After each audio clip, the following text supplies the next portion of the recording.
part 3 of the twin flame journey story. Where I left off at, we had an intimate moment. We got out of the shower and we proceed to have, sex. And at this time, I had a lover. And anybody that I used to talk to or whatever, past lover, were calling at that particular time. Kept calling. And we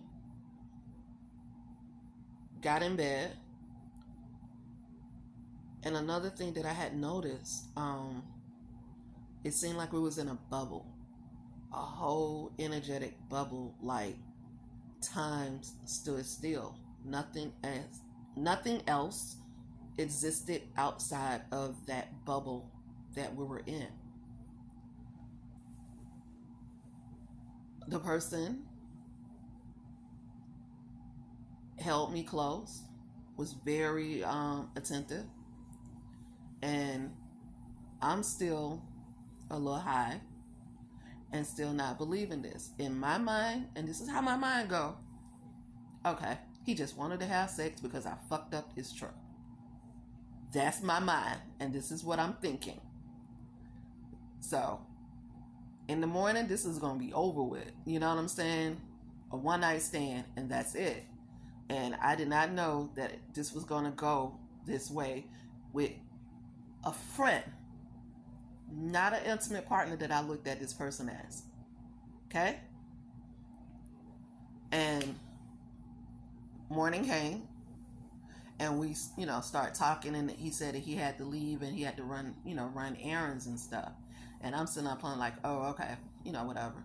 And he got to get his truck clean. I'm like, oh, I forgot all about that. I'm so apologetic. I get up and I'm like, I'm going to clean it. So I'm going to get cleaning stuff to clean out his truck. He like, no, I'm going to do that. Right? So, and I'm like, okay, I guess I'll talk to you, whenever. And I'm like saying goodbye. And I'm finna go back to my room. And as I was walking away from their person, they said, I better not have the person that I was dealing with. He was Haitian. He said, you better not have a Haitian in your room. I said, what? Excuse me? He said, you heard what I said. You better not have that Haitian in your room. And I'm sitting up and like confused.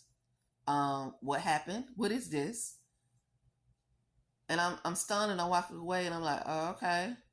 I'm like, did I just get into a relationship and I didn't know it? I'm just confused because I'm like, this is just some talk to me, right? So for some reason, this connection is in my mind, I know this person is a player.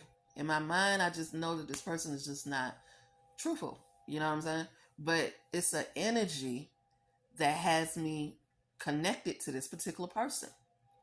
And it's like a overpowering feeling of I can't tell this person no. Okay? And we see, we start seeing, we see each other again. And before this particular person get back to me, for some reason, I'm like, it's like a addiction. Like you're jealous. You don't believe what they saying. You just think they lying. But I'm talking cash money junk to this person. Like you said you was coming, you're not coming, and you ain't coming. I know you ain't coming. So they didn't come back that evening, that night. So the next day, this person did show up. And I'm like, it was in the daytime or whatever, we start talking and they came or whatever. And I'm always happy. I'm so giddy. It's like whatever happened when I was mad that they didn't do what they say, it just faded away. I'm not understanding why I can't control myself, and it's like I'm in this blissful energy bubble, okay?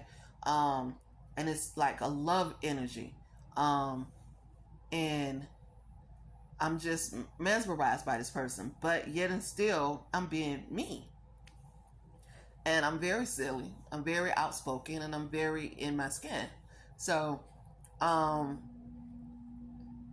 of course I have hangups now, I'm not gonna lie about that, you know. But I, when I'm with this person, when I'm in this energy with him, I forget that we're not the same age. For some reason, when I'm with this person, it seems like it's that part fade away. And during the conversation, at times, I have moments when I come out of it a little bit, and I'm like, I'm old enough to be this person's mom, right? And we having a conversation, and he's talking about his family, and conversation, I am old as his mom, okay? So that was a trip for me.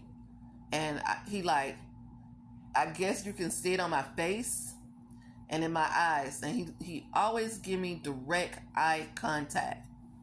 And he's like, stop thinking about it. Stop thinking about it. Put it out your head. Put it out your head. Stop thinking about it. That's what he would say to me. And I always go back to, like, they do stuff to me that I do to other people. Meaning, like I said, you have a charismatic personality. I do too. You know what I'm saying? You know that you know, Fast and the Furious thing, when, you know, did he do that? Did he do that eye contact thing, staring in the eyes thing? Yeah, he did that to me. And when he would do this, he would always want to do, you know, eye contact while we were intimate, and kissing me, and, you know, and I'm sitting up here like, no, no, this is not happening. I don't know, you know, because I was actually in love with this person, and I didn't know how. And these are just days, but it felt like I've been knowing this person for thousands of years, and I can't stop. And it's like I don't have. It's like it's not. It's like a feeling of rush. Everything you can think of a rush feeling, of a blissful feeling, a very peaceful feeling. Everything in that moment is everything that what you would call a romanticized um, moment. Okay, and I'm trying not to be there. Then when I think he started getting to the point of trying not to be there, we had a conversation of he's not ready, and I'm like,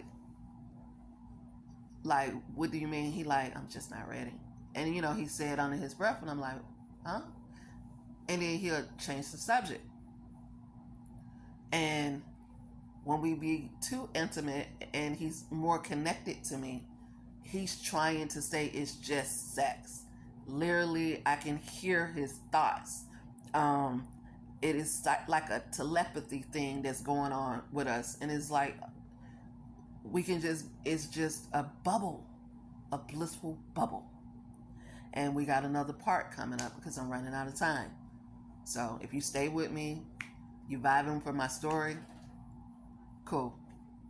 But this is going to be part 3 of the story and my journey of the twin flame. Thank you.